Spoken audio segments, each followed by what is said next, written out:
more I pour into them, the more they're going to give the team. Lead with value and start with your database. There's a feeling of we want to be a part of a group. We don't want to be 20 individual agents out there on our own just wearing the same shirt. That is not our mentality.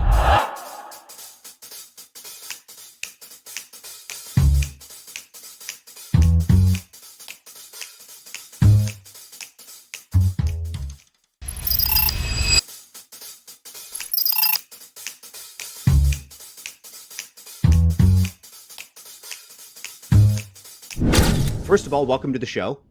Thank you. Good to be with you. And born in Madrid, raised in New England, now in DC, the critical question is, which place has the better football fans, soccer fans, and which place has the better food? And you cannot say it depends. New England? Well, I mean, soccer fans, that's clear. That would be Madrid, and it's not even close. When we say best, we mean best and worst all at the same time. All at the same time, all wrapped together. Yeah.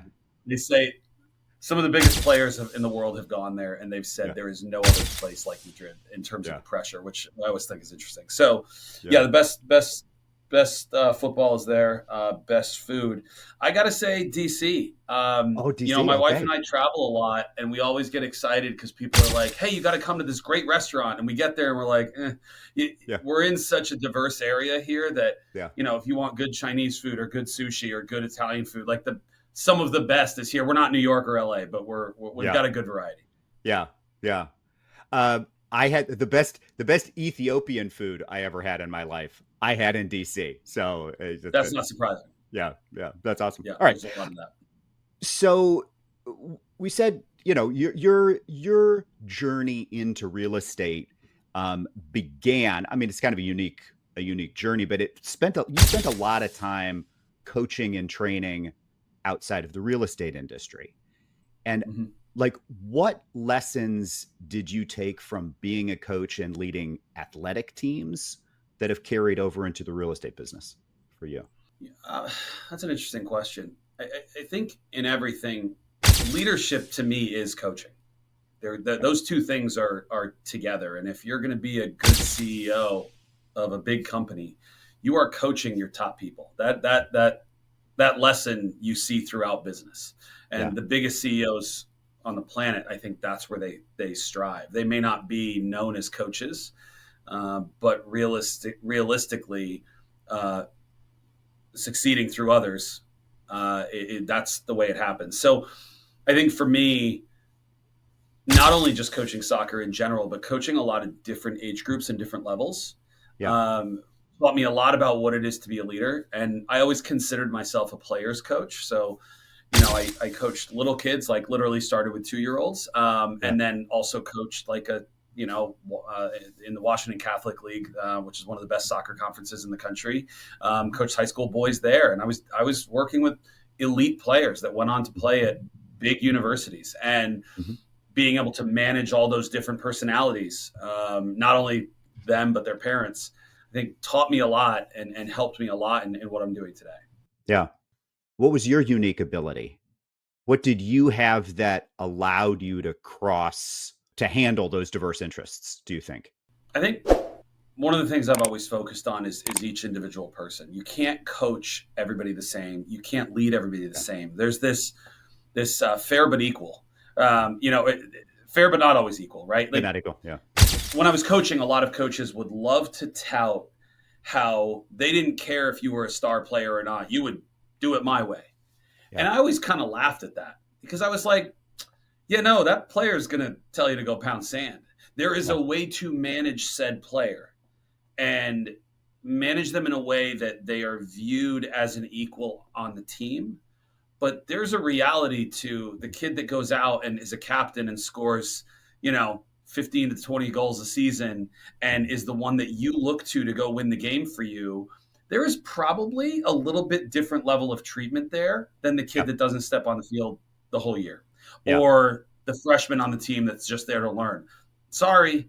I mean, there just is. And I think running a sales team is not very different than running a sports team. Just isn't. You have your top producer that, yeah, they probably have a little bit different situation than everybody else. That's just kind of a reality, and that's okay. We don't Yeah. all have to be playing on. I think the opportunity to play on the same playing field is important for everybody. We all, zero needs to be the same for everybody, right? But Yeah. what a person does with that can create more opportunities for some and less for others. Yeah. Coach them where they are, not where you Yeah, are. And yeah, correct. I love that. And it's a job as a leader, I think, to go to where your people are, not make them come to you. Make them come to you. And Exactly. Yeah. Do it my way. right, Yeah. the conversations are different with different people. Their motivations are different, and I think I always knew that on the soccer field. Yeah. I would have very different relationships with the 20 players on my team, but I would have a relationship with each one. But it would be different. Some, then the season would end, never hear from each other again. Yeah. Others, 10 years later, they still text me, Okay. and that's probably because for whatever reason, there was a personality match there. Yeah. And they might have needed more from me. I might have also known that the more I pour into them, the more they're going to give the team, the more they're going to give us. And I think we see that in our real estate business as well. What is something when you first started your real estate business, so we're moving out of the coaching world into the real estate world, when you first started in this industry, that you thought was true that you now no longer believe to be true? That it only happens to certain people. That Oh, success really only happens to certain people, and that there is a preconditioned outcome.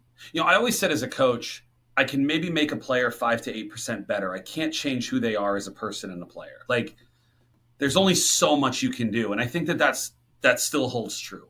I didn't grow up in a household where success was really a driving factor in a lot of mhm, ways. And mhm. not to say that my parents raised me to like be a loser or anything, not that, Yep. but like if it wasn't kind of easy and just being polite, there wasn't really like this next level of driving yourself. Like we meet a lot of parents now that my kid's going to UVA and I'm pushing them on this and pushing them on that. That was not my household. And both my parents were teachers. My mom, had a master's degree from Middlebury College, like very high end school. That just wasn't me. But my view of success and theirs is very different.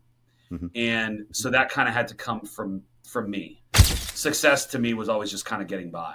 And this Yeah. business, I think, very much changed that. Yeah.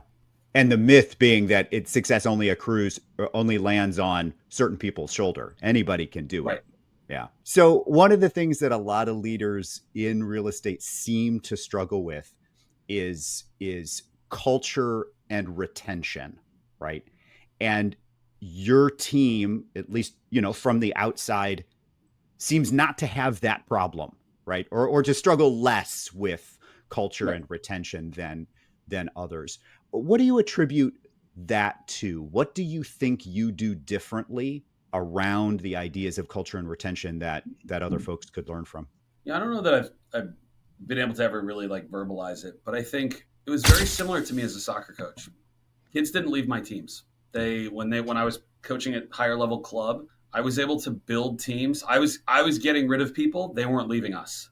I Okay. was saying, hey, we need to top grade, right? Top. So Mhm. we're going from, one of the club teams I had, I picked them up when they had fallen out of like Division 8. And by the time we really reached our peak, we had won Division 2 and we moved to Division 1. And so we kept kind of top grading that team, Yeah. but we always kept a demeanor that if I look back is very similar to our demeanor as a team. We laugh that we joke around that we're a walking HR nightmare. Like we are fun. We like to have fun as a group. Egos are not, they're welcome but tempered. If your ego is what you lead with, it's not a fit, and we try to sniff that out pretty quickly.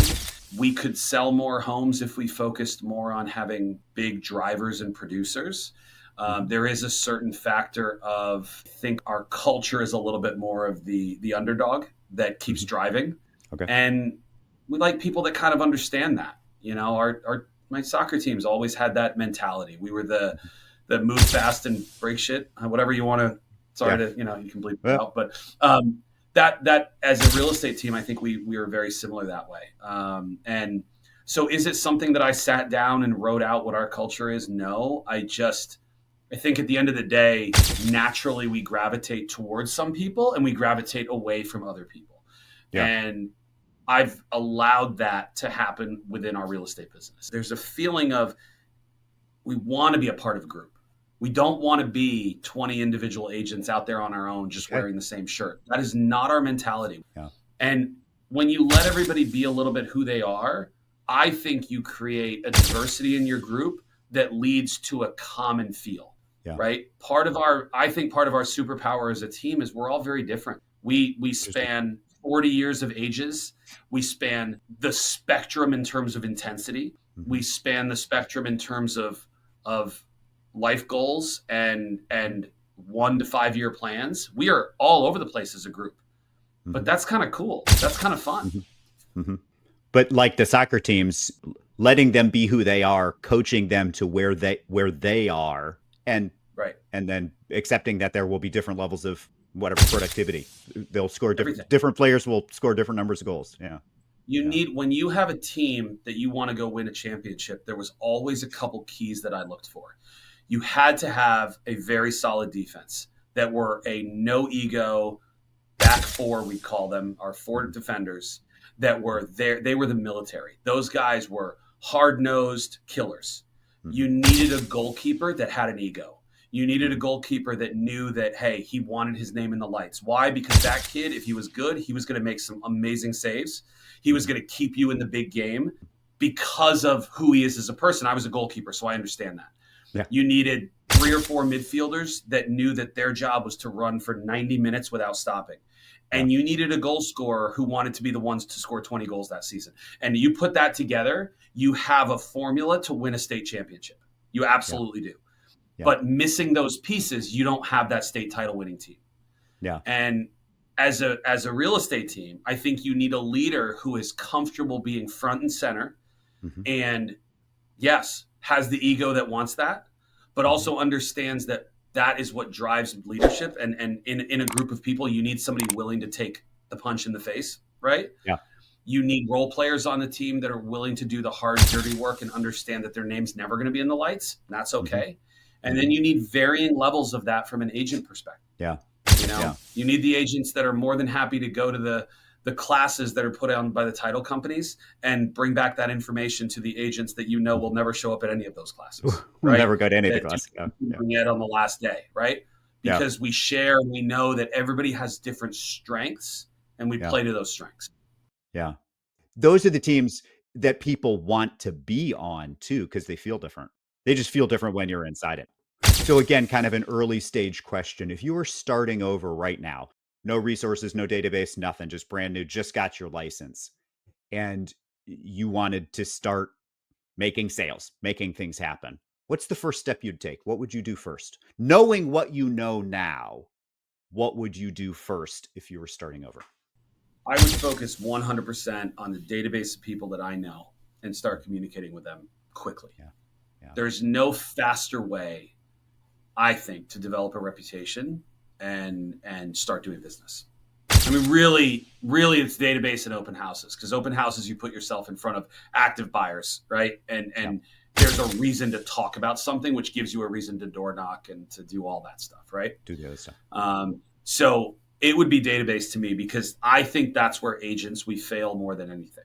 It's like when an agent has 2 or 3 clients, right? Like most agents at 2 clients, they are past their level of being able to handle that.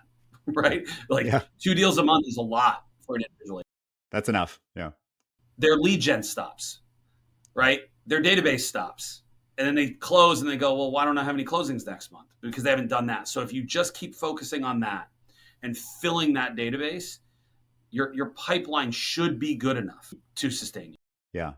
And if you are starting off and you're coaching somebody in that position, what are you encouraging them to say? What is the actual conversation you would want someone in that position to be having?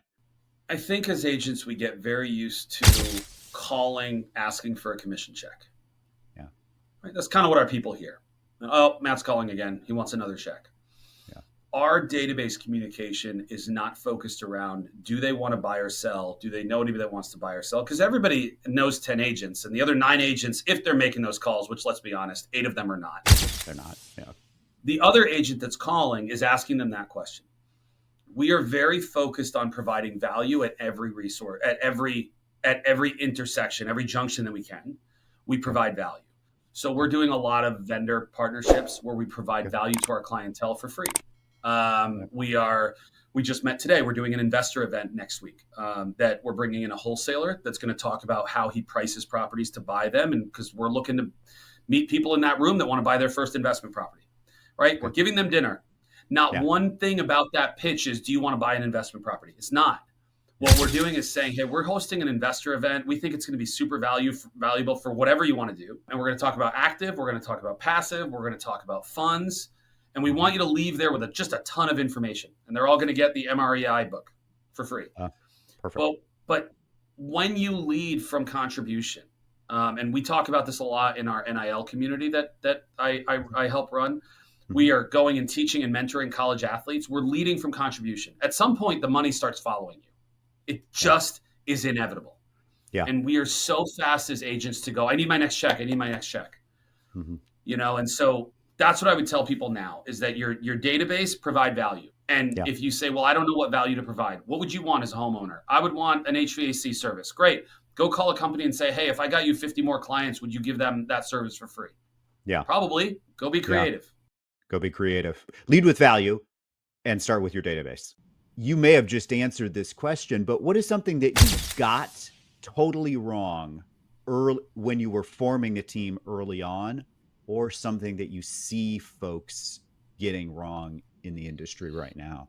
I think the drive is always more transactions, more transactions, more transactions. But there is a breaking point for a team. And if you are not built to handle more, and you really don't have the right people in place, it will be a complete cluster. What's something you would tell yourself, your 5-year ago self, if you could go back 5 years and say, whisper in your own ear, hey, Matt, pay attention to this? I would say stop doubting as much. Okay. There's a lot of, and I think you'd find that in probably a lot of people, at least in like Gary's group, there's a chunk of self-doubt. And, I think some of that can be healthy. I think some of it can be a little bit too much sometimes. Gary was talking a lot. There was a book, The Hard Thing About Hard Things. Yeah. And they talked about the wartime and the peacetime CEO. And there was always one line that just cracks me up every time. And I'm going to get it wrong, but it's the peacetime CEO is comfortable in their business and they think everything's great. The wartime CEO is convinced that the enemy is breaking into their house and stealing their children at night. And like, that's where I live. I live in that all the time. And I think that there's time for that. And there's also time that it would be healthier to maybe not live there. Maybe. Yeah. Think like a peacetime CEO a little bit. Have a little bit. Every once in a while. Even just for 10 minutes. Yeah. Yeah. And when you think ahead to legacy, what do you want the legacy of your team or your business to be? I don't know. Team and business. I think business overall, it's funny in some ways I don't want to be known as a realtor. I want to be known long-term as a business owner. I've always idolized entrepreneurs, like the big entrepreneurs and the just carving your own way. And I think that long-term, I want to be known as somebody that that moves some big rocks, and whether that's being a realtor or a team leader or a coach or whatever it is, having big impact on a business and an industry, even if it's kind of in my own small world. That's kind of what I want. I would love our team to operate for the next 25 years, and have me involved at varying levels over the next 25 years. Got it. Like, can I create a business that survives past me? That survives past you. Yeah. You've mentioned books a couple of times, a couple different books. Is there one book that if you were to gift it, this is the Tim Ferriss question, right? A book you've gifted the most or would give to folks if you could? I would say for real estate agents, the Millionaire Real Estate Agent book. I call it the Bible of our industry. What's the habit book? I always forget. Atomic Habits? Atomic Habits. Yeah. Yeah, because I think, look, I'm not a reader. I have the attention span of a squirrel. I can't focus. Even audiobooks are helpful, but they still are tough. But for me, one of my big weaknesses is forming habits. And it's one of those things where you know exactly what's holding you back from like your next level. And for me, it's habits. And so even as I sit here, I'm like, you know what? I need to just go through that book again. I need to play that whole thing on audiobook again. And because it really, when you look at the most successful people, they have this structure of their lives that is just rock solid. And it's the difference, I think, between us being $100 million team and us being a $500 million team. 500 million. Yeah. Yeah. I can't remember who said it, but there's some phrase like we rise to the level of our dreams, but fall to the level of our habits. Something along those lines. Yeah. Yeah. And I would put myself 1000% in that category. Yeah. Yeah. You and 99.9% of everybody else listening to the show. Yeah. Yeah. All right. Final word. You could put any message on a billboard. What's your message to the world going to be? Matt Leiva, what do you want to say? You know, I hate cliches, but we've all got the same 24 hours. We've all got it. And there is I think there's this misnomer of it only happens to certain people. Yeah. And, you know, that's just not a reality. The reality is it happens to the eager bird, right? And the one that pushes, and you're going to have to push for way more than you're going to receive. But the higher your ceiling is, the more you'll achieve, you'll earn. Yeah. So get off your ass and start working, because it just makes all the difference. I was laughing I was in a panel a year ago, I think it was at Family Reunion, and somebody asked me, well, what if I don't want to do this? And in front of anybody, I said, stop complaining and get to work. What are you talking about? You know, that's my message. Like, shut up and work. Yeah. That's a pretty good billboard, by the way. Get off your ass, get to work. Just gonna buy one. I love it. Tell us about NIL and the NIL community for those who don't know about it. What's going on there? Appreciate it. Yeah. So we're a community within Keller Williams. We were asked to join about getting on a year ago. We launched around Mega Camp. What we are is very simple. We create opportunities for local real estate agents to, I say, own their local university, but from a mentorship standpoint. So what we're doing is we're going into universities and we're teaching athletes about real estate, about wealth building, about goal setting. We're doing that 100% for free. We are just offering our services. And we are now up above, I think, 55 local agents around the country. We had a great family reunion. And what we're finding is there's a lot of agents in our world that love to teach and mentor. And if transactions can follow that, fantastic. If not, no big deal. They love doing it. So we are currently in some of the biggest universities in the country, and we have over 900 athletes that are currently in our program. One of the cool things is we offer athletes the opportunity to get their real estate license, put it in referral status, and actually make money by sending referrals and by learning real estate.